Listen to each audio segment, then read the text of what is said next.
then I will go to the Indian way of looking at it. So Indian cluster classification also available. Chinese also brought out their own cluster classification. So this is the first one, 2016. Now it's established. People are gradually thinking about shifting their ideas and protocols to fit into this kind of cluster classification of diabetes.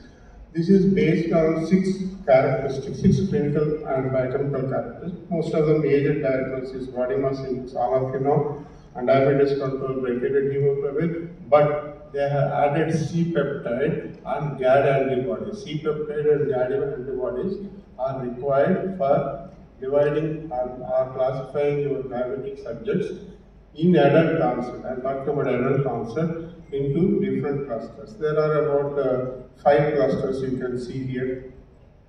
They are not exactly same as what we have been describing earlier, but mostly they are all based on autoimmunity and beta cell function.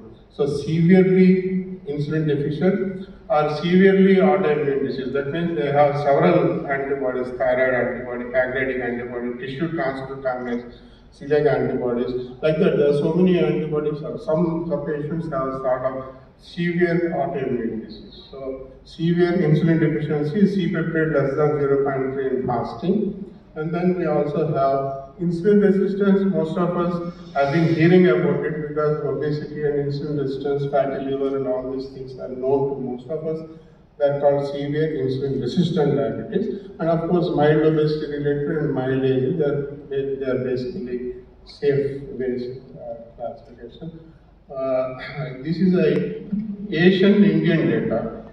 When you divide our diabetic population by this cluster classification, they have found that people with GAD antibodies, in this particular analysis, they have found that people with GAD antibodies, irrespective of their age, whether they are elderly or young or old, because we were thinking that GAD was seen mostly in the younger population or younger age at onset population, but now you can see anytime. Anybody diagnosed even at 50 years, 60 years, I'll show you another slide, at 50, 60 years also maybe having GAD antibodies.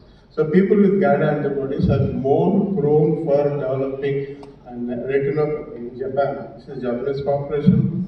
It is also similar in Indian population. Nephropathy as well as retinopathy is more common in diabetes with GAD antibodies, irrespective of their typing by our conventional methods.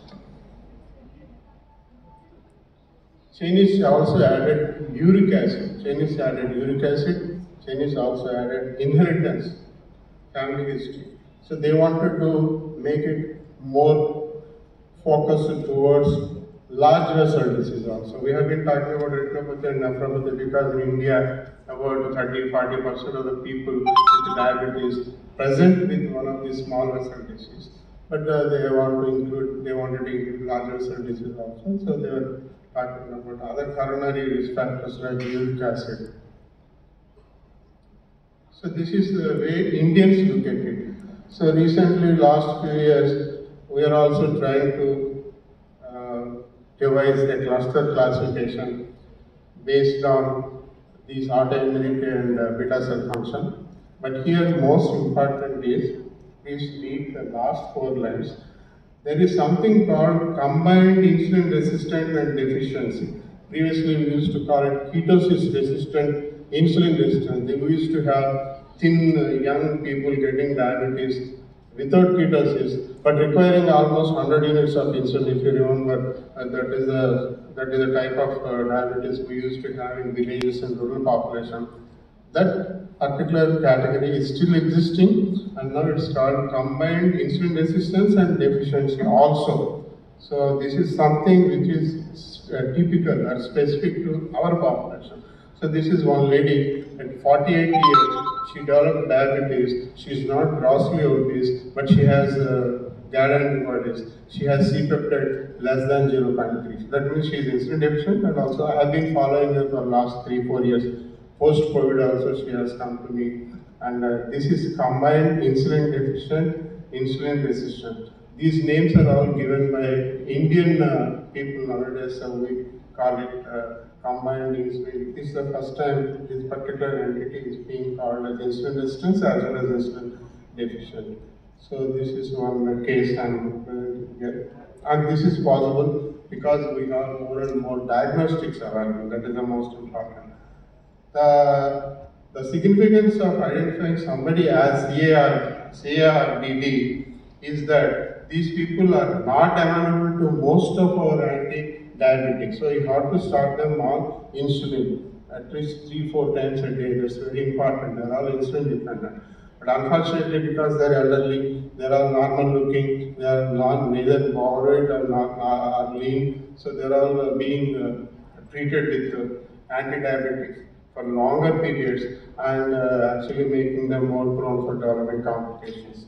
So CAR-RD is something which is recognized by diagnostics. So this is another study by the same group. They have shown CAR-RD people do not have good diabetes control in spite of your best management. The other end, what you are seeing there is actually SIDD, that means severely insulin deficient people. Severely insulin deficient people are also, they make good progress if you treat them properly, but this combined insulin resistant, insulin deficient, it's very difficult to treat them. So you have to be more careful about identifying such people and be more vigilant about such people.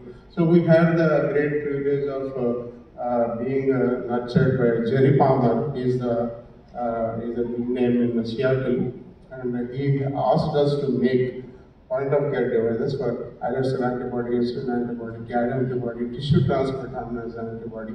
So we started making them in Hyderabad, and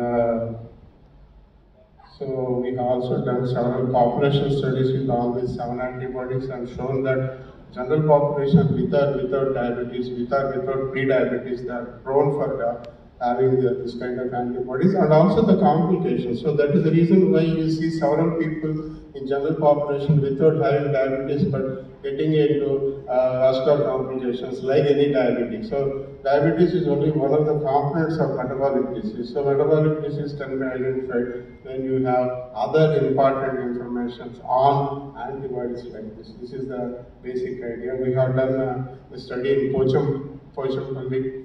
So there are people like this. In general population, non-diabetics also have GAD antibodies in those areas. Then we have taken government permission for quantifying the point-of-care devices to quantify GAD antibodies, and we started using them in many centers in India, all over India. We also have taken the government permissions. The drug controller has given us permission to manufacture and market it from Hyderabad. So these are all the first time in the world. We don't have point-of-care devices anywhere in the world. For the first time in the world, we are making it with the help of JDRF, Juvenile Diabetes Research Foundation, and Hemsley Trust. So we also published our data, GAD and C-peptide. This is one of our recent C-peptide studies. This is to show that it is possible to do C-peptide even in the capillary blood, not only in serum, but in capillary blood also you should be able to do C-peptide. Ultimately, our idea of making this point-of-care devices available in the market for general population is that many of the family members, young or old, of the existing diabetic people, they may be developing diabetes, a serious type of diabetes with complications or without complications. So it is easier to identify a pre-symptomatic diabetic subject by looking at their beta cell function and autoimmunity by point-of-care device.